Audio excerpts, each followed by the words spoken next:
désolée. Merci, merci, merci.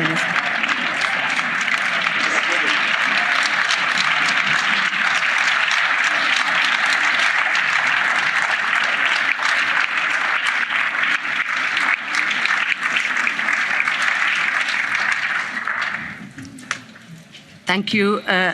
Let me welcome Canadian Prime Minister Justin Trudeau. Thank you for joining us here today. Le Canada est un allié, un ami. Canada is an ally, a partner, precious partner, and we like being the guarantors of human rights and other values that we share. Between the European Union and Canada has withstood the test of time and only grows stronger. Geography may divide us, but there is no ocean that can part our shared values, shared outlook and shared way of life. Through our strategic partnership and the Comprehensive Economic and Trade Agreement, our privileged relationship has reached new heights, but today we are facing a threat to all of us. We did not provoke Putin's illegal invasion of Ukraine. We did not invite this confrontation between peace and war, but we share a commitment to solidarity with Ukraine and the millions of people forced to flee Putin's bombs. There is so much at stake, and no one knows this better than Canada, that is home to one of the largest Ukrainian communities in the world. The core values that we all share are under attack, and the democratic world order and the peace we have known is under threat. Scenes that we thought were confined to the dark chapters of our history books have returned. The fight of the Ukrainian people is a fight for freedom, democracy and our way of life. We cannot leave them alone, and we will not leave them alone. With millions forced to flee, the world is again staring at an ever-worsening humanitarian crisis that we must be ready and we must be willing to face. Canada is a world leader in welcoming and resettling people in search of a way of life from horror, and we must rely on your expertise and your solidarity now again. It is really time to come together now like never before. Whatever it takes means continuing to match massive sanctions with aid, military equipment and financial support. But it must also mean real humanitarian corridors, urgent relocation, air bridges and a redoubling of efforts to seek a ceasefire. That is the response that all our citizens, whether in Canada or Europe, expect, and that is the response worthy of our place in history. This is our generation's moment to prove that we can live up to the promise of the world we inherited. We can give Ukrainian children, women and men a chance at a future without fear, but we can only do it if the world acts together. So, dear Prime Minister Trudeau, thank you for being here with us, for reaffirming your great country's commitment to democracy, to equality, to multilateralism and to Canada's proud record of defending our shared humanity. Prime Minister, the floor is yours.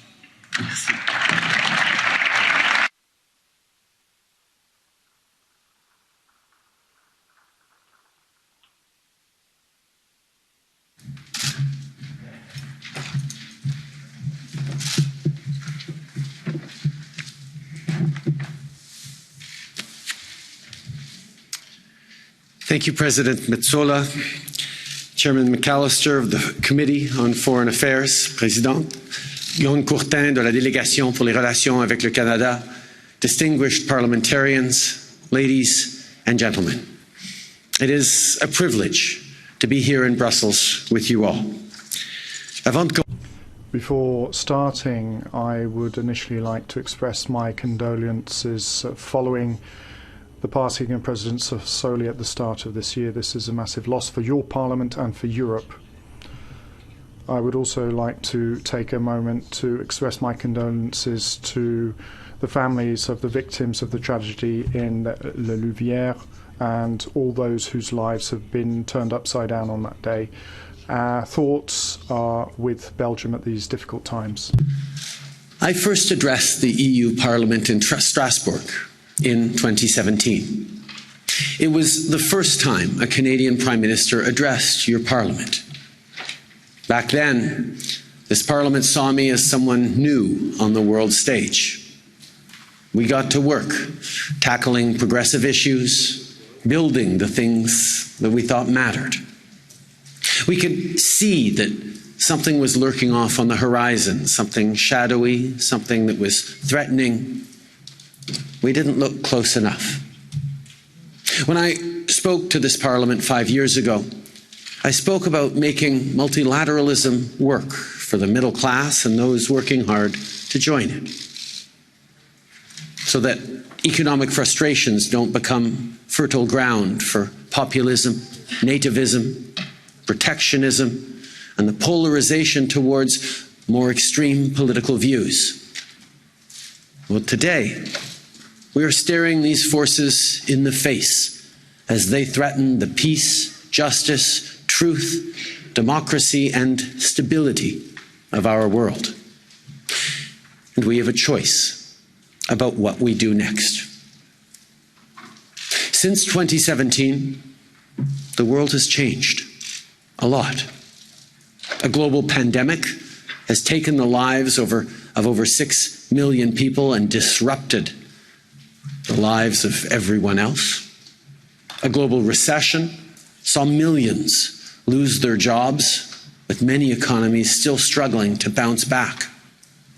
A world that is not just now forecasting, but living the dangers of climate change.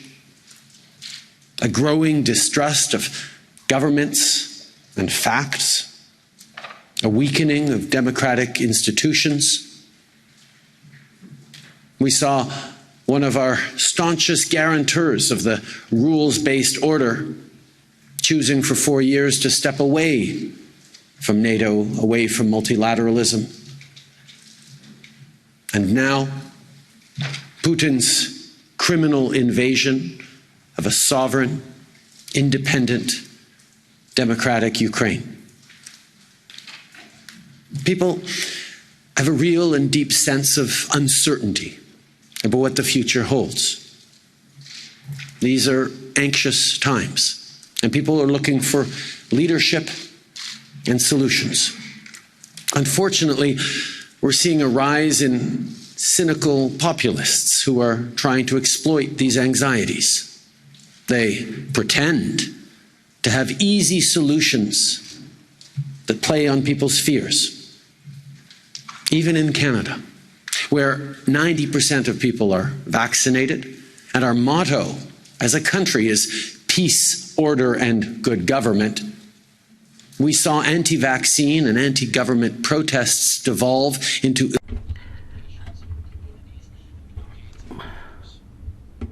the leaders of those convoys were effective in turning citizens with real anxieties against the system best suited to allay those concerns. But democracy isn't a game. And there just aren't easy solutions to the big, complex problems we are all facing. But that doesn't mean that the way forward isn't clear. There is no greater clarity than the will of the people who want better for themselves and their children at home, and no stronger defense against destructive forces from outside our democracies than the unwavering unity of like-minded partners. Over the past 80 years, together, we have established and bolstered a series of rules and institutions in order to increase stability and previsibility for international affairs.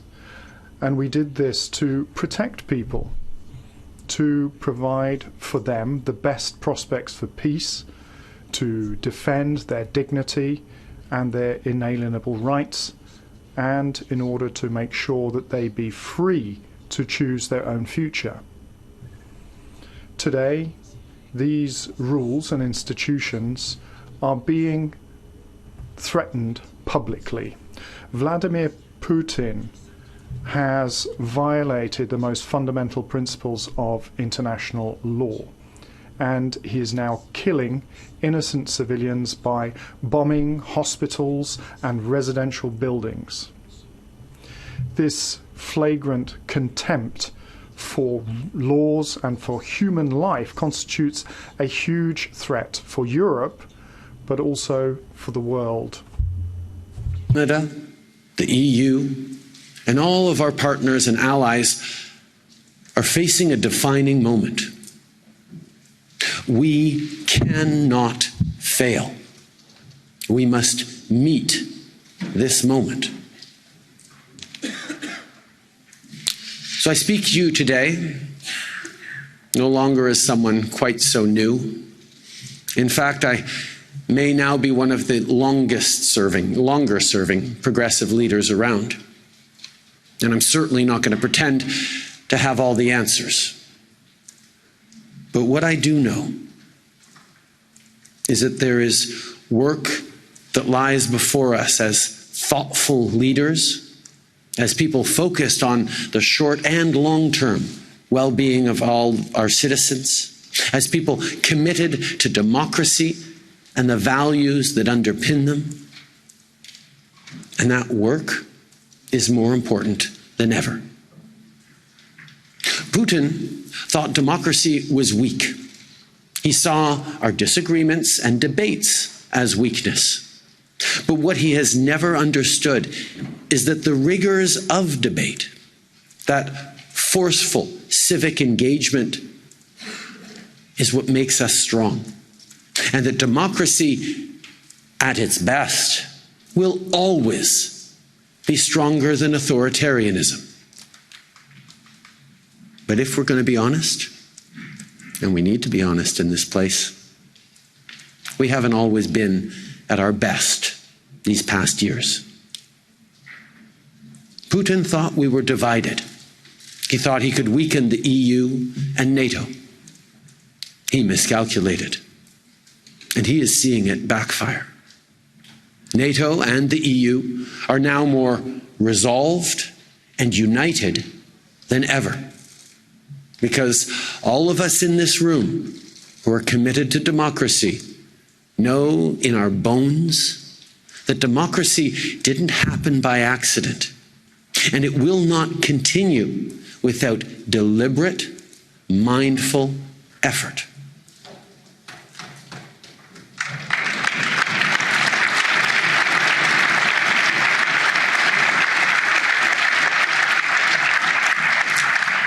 Mes amis, my friends, let me be clear. The Europeans, including our allies in Eastern Europe, can count on the friendship and the total support of Canada. Canada is heading the advance forward presence of tactical nature in Latvia for NATO. There are 10 countries of NATO coming together under that mission.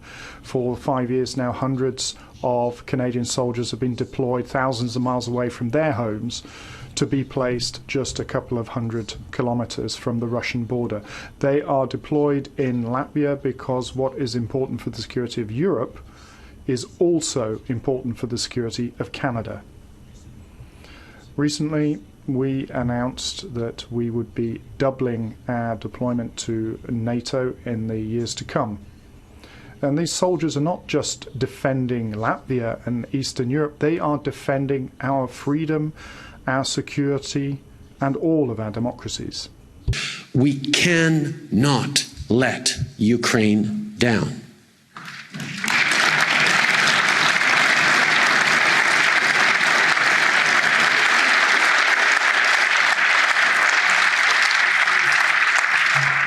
They are counting on us. So let's use all the tools we have at our disposal.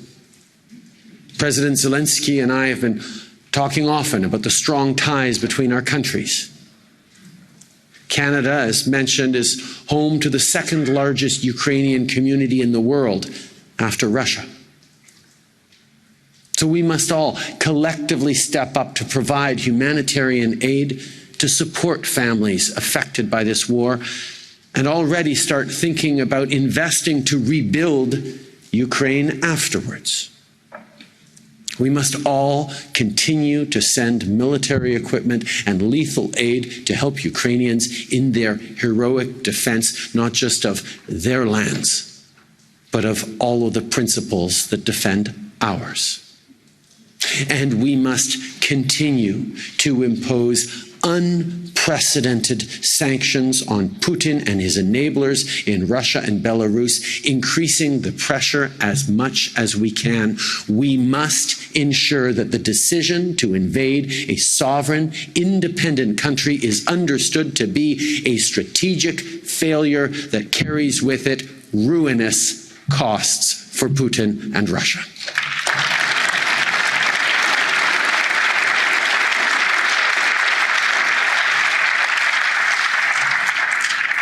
Putin's attack on Ukraine is an attack on the values that form the pillars of all democracies. We have a responsibility to make the case to people about why these values matter so much, not just to Ukrainians, but to us all. We must recommit ourselves to the work of strengthening our democracies and demonstrate the principled leadership citizens everywhere are looking for. That leadership means reinforcing the things our citizens have in common, rather than playing to their differences. The task before us is not small, but given the right tools, we can do it. And we should all be reassured of how much of this work is already underway in this place and in parliaments like it across Europe and around the world. Au Canada. In Canada, our government is in the process of putting forward a legislative proposal to counter internet crime. And this year, Canada is assuming the presidency of the Coalition for Online Freedom. And we are going to continue to underscore the protection of the rights of people, inclusion and diversity online. Here in the European Union, your motto is United in Diversity. In Canada, diversity is also at the very heart of who we are. Of course, we are aware that there is always more work that can be done. But when it comes to the issue of a reconciliation plan for Indigenous people to fight against systemic racism, for equality of genders, for the defence of LGBTQI communities, we are making progress, whether it be assuring the implementation of the United Nations Declaration on the Rights of Indigenous Peoples, or investing in supporting entrepreneurs in communities of colour. We are giving the tools for economic growth for those who are often left in the lurch. Can and should play a positive role in people's lives. In Canada, like in many European countries, we made massive investments to respond to the COVID-19 pandemic. It was the right thing to do to protect our people, and it was the necessary thing to do to ensure a strong and robust economic recovery. Because we know that when we invest in people, including in the most vulnerable, and when we grow the middle class and make life more affordable for everyone, not only do individuals benefit, but our entire country and the foundations of our democracy also benefit.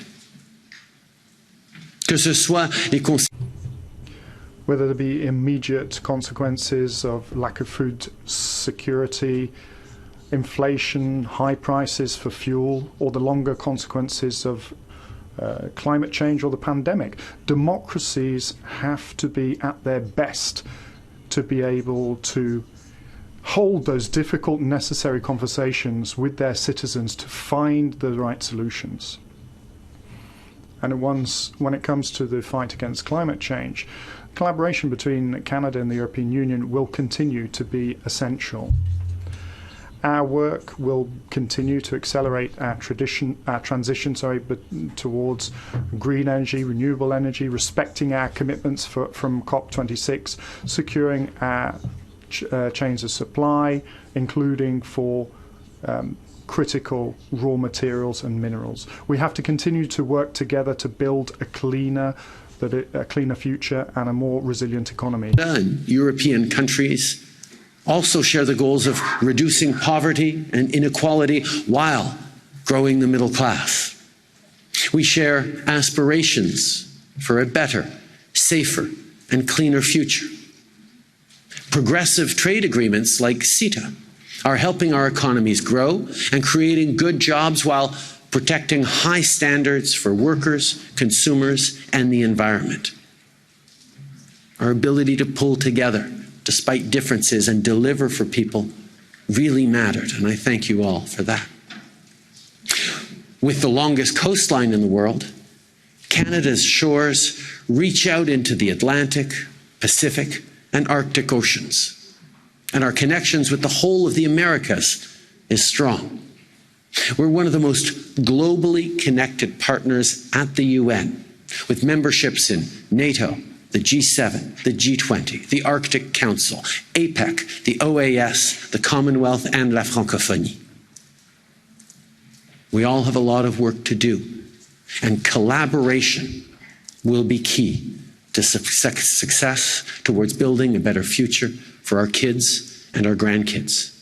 It will require constant efforts, but I'm confident that we are up to the task. I'm confident all of us here today.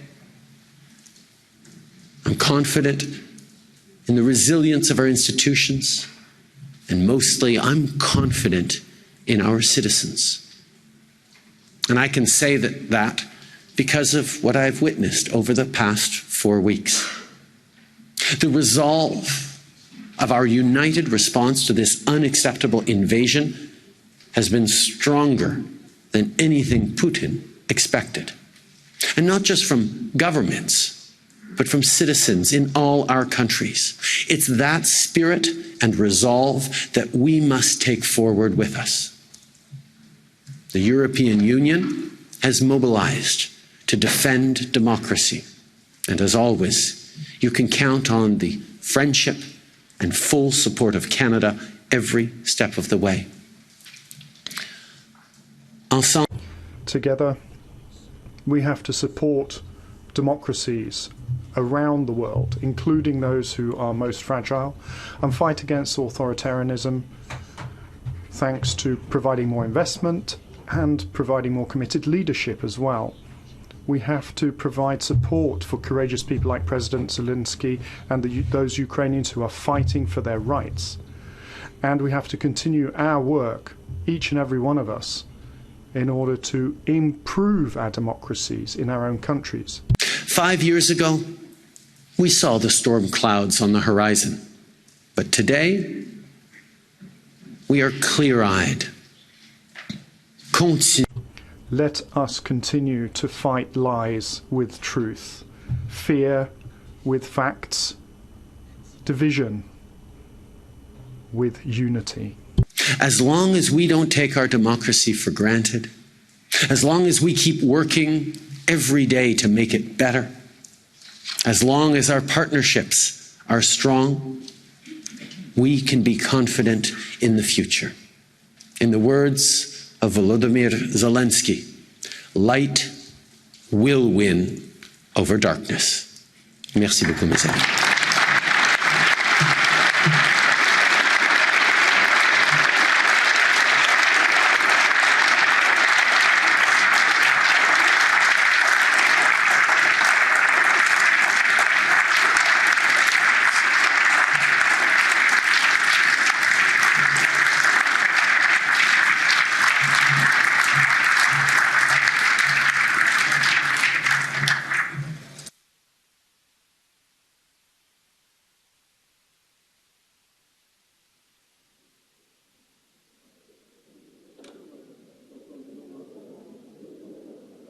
Thank you so much, Prime Minister Trudeau, for those powerful words and messages. We will now hear from representatives of all political groups in this House, starting with the EPP Group, Siegfried Mureşan. Thank you, Madam President. Prime Minister Trudeau, welcome. Welcome to Europe. Thank you for addressing the people of Europe today, and thank you very much for choosing the European Parliament to address the people of Europe today. Dear colleagues, Canadian soldiers have fought for democracy and freedom in Europe throughout the First World War. Throughout the Second World War, we have seen, we have known, we have felt that we can rely on the people of Canada and on Canada when it comes to defending freedom, democracy in Europe. And today, Prime Minister, you came again to Europe to defend a European country. And for this, we all in Europe and all of us in the free world say thank you.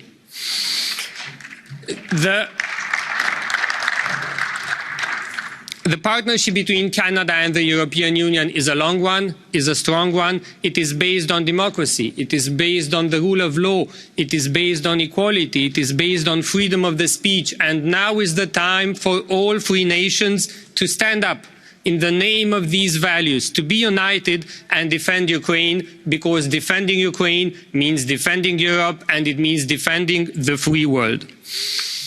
The rules that our Western societies are built on are good for the people, and now is the time to reject the habits and the lack of rules on which the regime of Vladimir Putin is based on. Now is the time for all of us to say no to threat, to exclusion, to hate, to fear, to intimidation, because we have all seen that after the people of Central and Eastern Europe have defeated communism 30 years ago, choosing transatlantic values, choosing the European Union, choosing NATO membership brought safety, stability and prosperity to Central and Eastern European countries. And if this is what the people of Ukraine choose for their country, it is our duty as European Union and as Canada to stand by the side of the people of Ukraine together.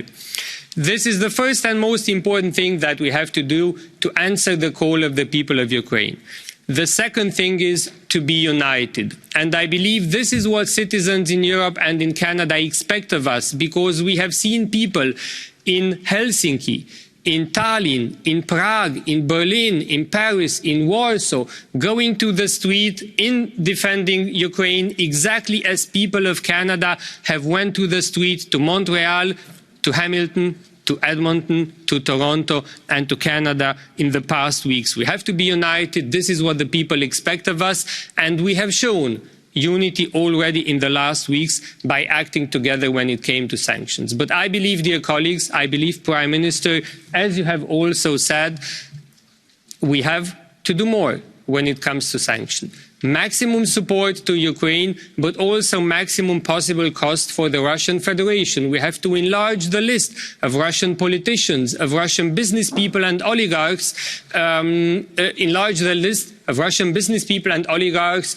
whom we sanction. We have to tell them very clearly, no more skiing in the Alps, no more shopping in Paris or Vienna, no more sunbathing in Nice or on the coasts of Europe, as long as the regime which they are supporting in Russia is invading a free country. We have to close loopholes. We have to forbid access to public procurement for Russian companies, be it private or public, here in the European Union and also in Canada, and we have to reduce our dependency on Russian fossil fuels as much as possible and as soon as possible. We have to be honest and transparent also to the people in our countries in telling them that defending democracy costs, but not defending democracy would cost even more. Now is the time for leadership. It is the time for unity. It is the time for defending the European values, the transatlantic values, the alliances that we are together in, which have proven the test of time. They stood the test of time. Thank you once again very much for coming to Europe today, for speaking to us, to the Parliament, for showing your solidarity. It is always good to know that we have friends in these times. Thank you very much. Thank you very much, Mr. Mureşan. And now, on behalf of the S&D Group, I invite Irache Garcia Perez to take the floor.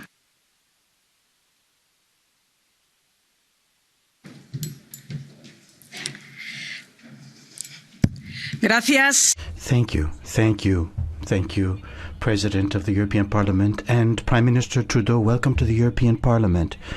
You find yourself here in the heart of a European democracy, which is yours as well, because it was built thanks to the courage of Canadians, which 80 years ago sacrificed their lives on this continent for democracy and for freedom. 1989, with the fall of the Berlin Wall, when we entered a new period of hope, we believed that we would never return back to those times. We believed that we would always live in peace, with multilateralism, without threats, without nuclear threats above all. Now, the criminal invasion of the Ukraine has changed the landscape. We find ourselves in a struggle between democracies, and autocratic systems of a time that we thought to be long gone. The tragedy of the Ukraine has led to Canada, the United States, and the European Union finding a joint solution. A solution to the problem and a response much greater than that of 2014 with the annexation of the Crimea and the Donbass. We must do much more. We must cut off Russian access to cryptocurrencies, to tax havens, and we must strangle those financing connections that the different autocrats have as well, and of course the oligarchs. So we have to work together to create new ways to find the energy resources that we need, and here renewables will play a very important role. Now, the European Union will have to find its own means in order to achieve this, with the help, the concerted effort of others as well. In order to stop Putin, Canada and European allies will have to work together, meet the commitments that we've made to NATO with that 2% of the GNP. We'll have to fight for democracy, not only with words, but with actions as well, for a more of life of dignity, a transatlantic cooperation of solidarity, which will help us to deal with the problems that exist. And at this moment, of course, the number one problem is the massive exodus of refugees. We have to, through this transatlantic alliance, create that impression and let all know that it is these types of structures which guarantee democracy. Now, if we work together in a spirit of unity, Putin will fail, and his final days will be spent in the International Criminal Court. History has shown us that no war of occupation, no matter how strong the occupier is, never wins. The spirit of 1989 will continue thanks to the strength of the transatlantic edifice that we have built and the courage of the Ukrainian people. Thank you very much. And next, on behalf of the Renew Europe group, I invite Malik Azmani to take the floor.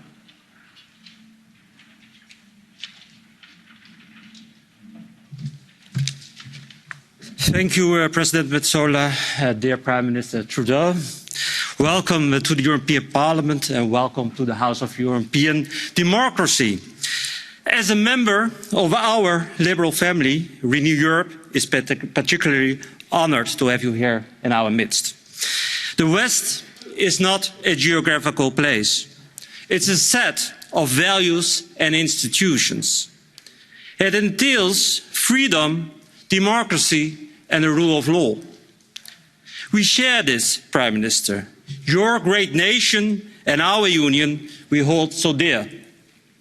We are partners and allies, bound to each other through history, tradition and shared values. Brave Canadians have sacrificed their lives on this continent defending our freedom. Because of Putin's brutal war, people are dying on this continent once again, defending freedom and democracy. And this is unacceptable. And together we stand with the brave Ukrainian people. Autocracy is gaining ground. The end of history has been postponed. Autocratic dictators around the world are trying to undo the rules-based world order. They are threatening our way of life. Democracies need to stand firm. We should stand shoulder to shoulder and confront this fundamental threat together. Transatlantic relations should be at the core of our common stance once more. Your leadership and engagement has set a strong example. Canada has stood firm with this continent in a time of need, and in need we find ourselves once more, Prime Minister. As long as Putin does not cross the Golden Bridge to retreat, we need to act swiftly, with a firm hand, and act as one. Peacefulness, predictability and Putin do not go hand in hand.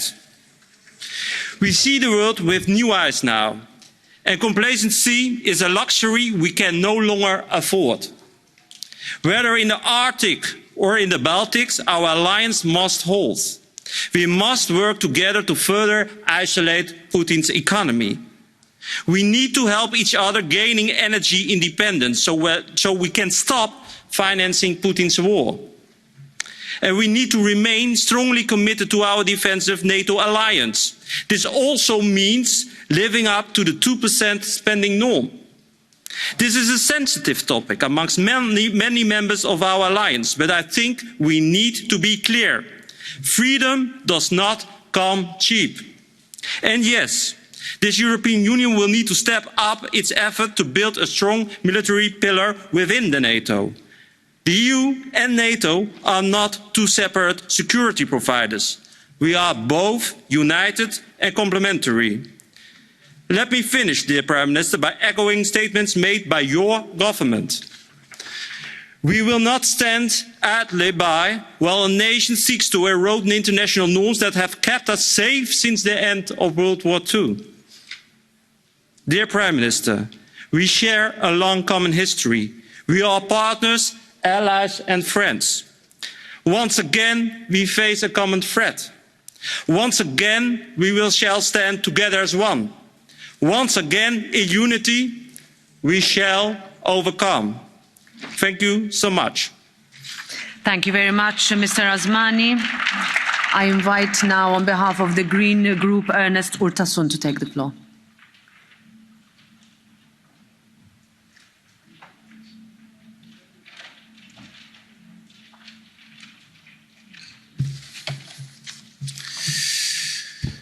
Monsieur le Premier ministre, bienvenue au Parlement européen. Prime Minister, welcome to the European Parliament. Canada has for a long time now been a close friend and ally of Europe, the European Parliament and of Ukraine. So on behalf of the Greens group here, I'd like to thank you and thank so many Canadians who've shown how clear and determined they are by supporting Ukraine at this dramatic period.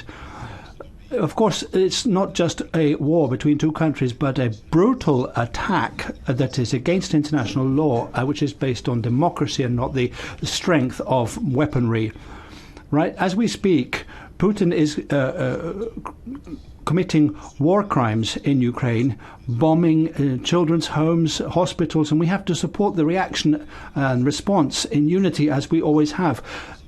Prime Minister, Europe and Canada have to work together in upcoming weeks to put together an international architecture based on international law and the defence of human rights in the face of increased threats from authoritarianism. To the Ukrainian refugees, helping those who are most in need, I would like to wholeheartedly thank the Canadian people for that. But here in Europe, dear Prime Minister, we have also made mistakes. Putin's fossil-fueled war must wake us up. Our energy transition is today not only an urgency for tackling climate change, but also a matter of security and international stability. Climate change is one of the biggest threats that humankind has faced in the last centuries, and we need to act urgently. Also in Canada, Prime Minister, where fossil fuel infrastructure is still being built, where net zero is only planned to be reached by 2050 without any intermediate target, where tar sands, one of the most climate polluting sources of oil, have been expanded. You may allow me, friends and partners, need also to be honest and frank to each other.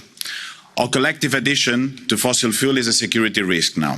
In Europe and in Canada, it is a destabilising factor. It is a threat to peace, and Canada and Europe should urgently change their course of action if we want to abide to the commitments of the Paris Agreement. It's very good to be a strong supporter of multilateralism as we are, and believe strongly in multilateralism, but we should leap off to the promises then of the Paris Agreement and move from words to action. It is our responsibility, it is your responsibility, Prime Ministers. We are hundreds of millions of people to build another future in Europe and Canada. In the face of this brutal attack in Ukraine, in the face of an authoritarian backlash in the world, let's work together. And let's work together, not building our societies in old short-sighted policies, but really based on our common wish to live in a peaceful world and on an habitable planet. Thank you again so much. Merci beaucoup, Monsieur le Premier Ministre, pour votre solidarité et pour être avec nous aujourd'hui. Thank you for your solidarity for coming to see us today, Prime Minister. Mr. Urtasun, next on behalf of the ID Group, Marco Zanni.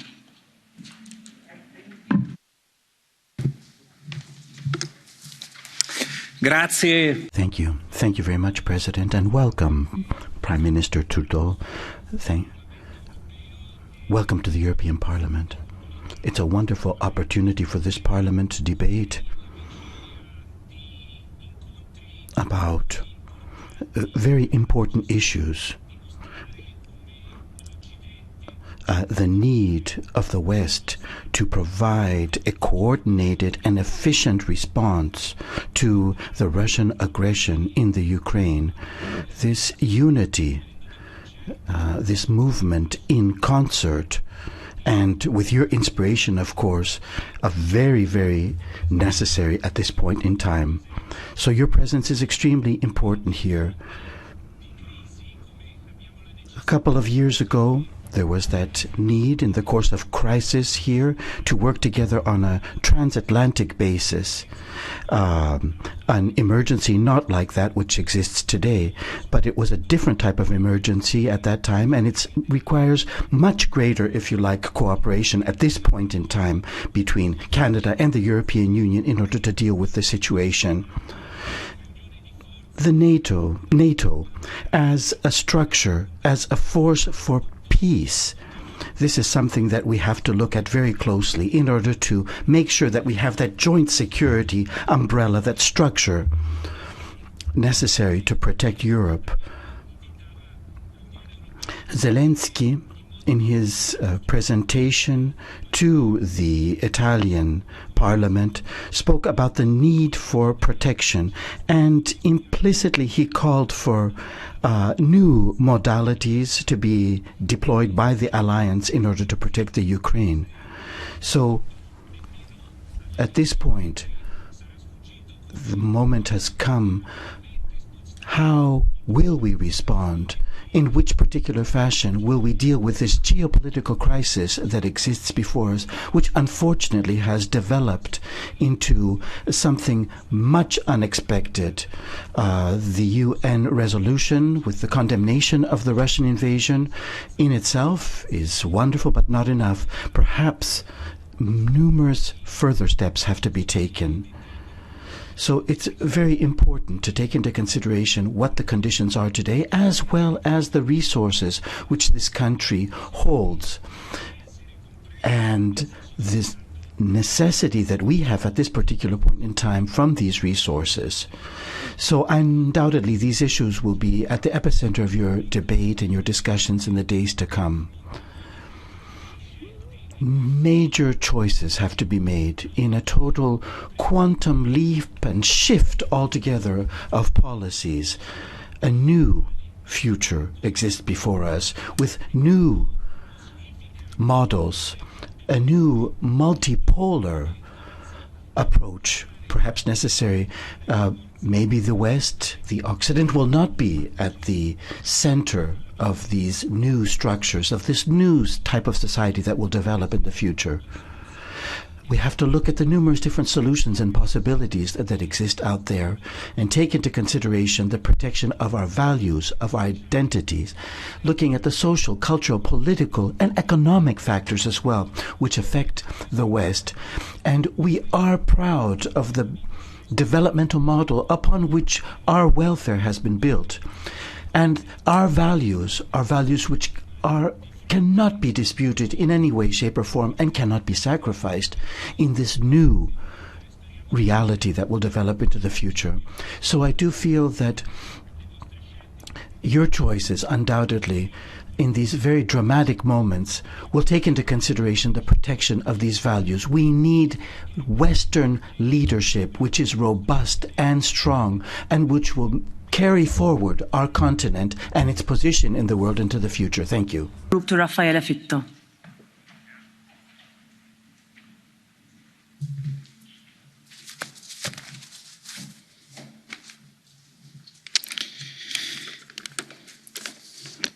Grazie, Presidente. Thank you, Madam Chair. Welcome, Prime Minister Trudeau. The Ukrainian Prime Minister Zelensky has said in this House and other houses that the Ukrainians are really defending the pillars of democracy which exist in all of our countries. And this is more important than ever before today. So, Prime Minister, your presence here today is very important, is very valuable, symbolically important. The very strong connection and ties between your country and the European Union is so important. In 2014, your country has supported the capital, Kiev, in the Ukraine, and I think once again it is important to underscore, clearly underscore that we want to make further efforts that need to be taken, actions that need to be undertaken in all the right places to put an end to this Russian offensive. The Russian-Ukrainian crisis has clearly indicated that the European Union needs to deal and invest in defence and in security, but also needs to renovate and strengthen the cooperation with our traditional partners, such as Canada. We're linked not only because we belong to NATO, but also because of agreements and bilateral agreements. European Union and NATO never before have taken coordinated efforts to respond to the Russian aggression and to supporting the Ukrainian people, showing determination, which is very clear indeed. So we need to draw lessons from this to face up to future challenges, not only from a military point of view, but also as far as cybersecurity is concerned, to strengthen our intelligence and also to fight terrorism and hybrid threats. The transatlantic relations and the cooperation between the EU and NATO within the full respect of the principles established in the treaties agreed by the European Council are essential elements. And we need to act jointly, unitedly, and complementing each other if we really want to successfully face up to the geopolitical challenges and the security issues which we will be facing up to in the future. Thank you. Mr. Fitto, and now on behalf of the Left Group, I invite Nikolai Willumsen to take the floor.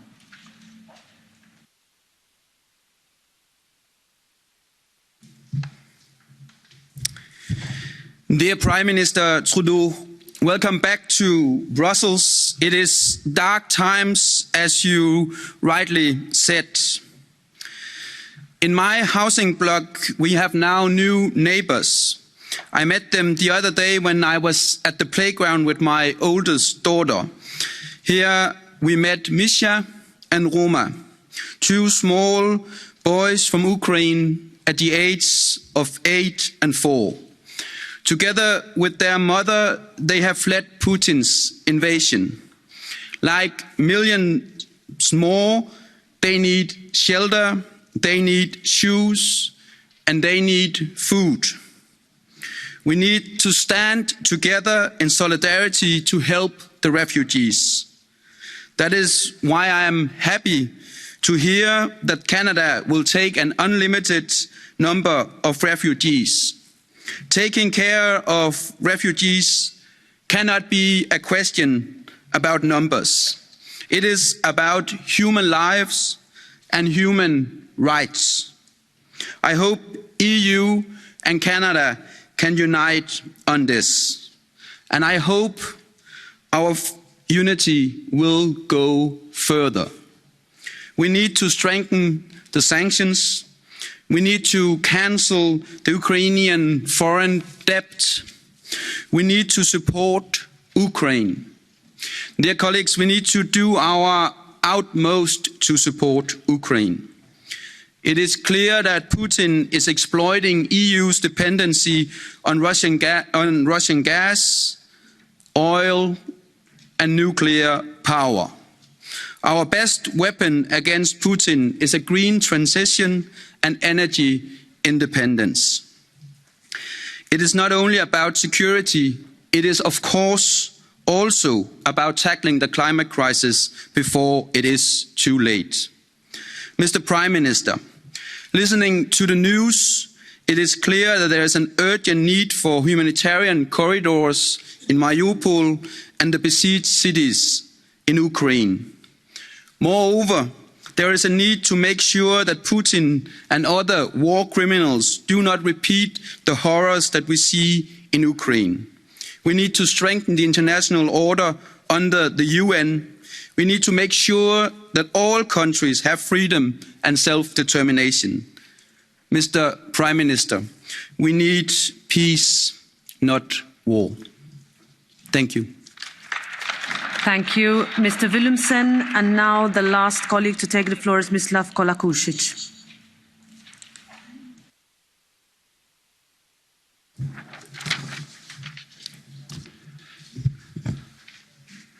Poštovane kolege. Dear colleagues, dear citizens, Prime Minister Trudeau, freedom, the right of choice, the right to freedom, the right to work.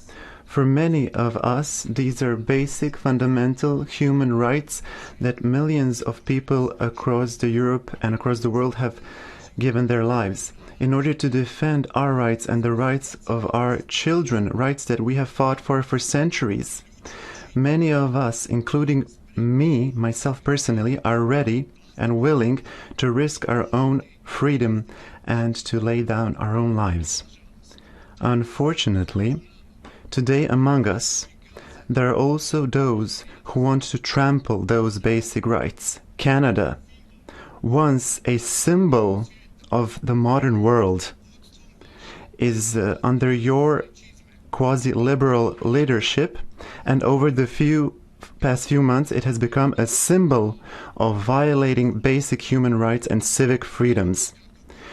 We have witnessed women being trampled by horses, single parents being their bank accounts are being blocked so that they cannot pay for their children's schools, they cannot pay for medicine, they cannot pay their electricity bills, their water bills, they cannot pay the debts they have, their mortgages. For you, maybe these are liberal methods, but for many citizens across the world, this is a dictatorship of the worst kind. Be assured that the citizens of the world, when united, can stop any regime that wants to abolish the freedom of citizens, whether by bombs or by harmful medicine. Thank you. That closes the debate. Thank you, dear colleagues. Thank you once again, Prime Minister, for being with us. And we look forward to having you here quite soon again. Thank you. This debate is closed. We move to the next item.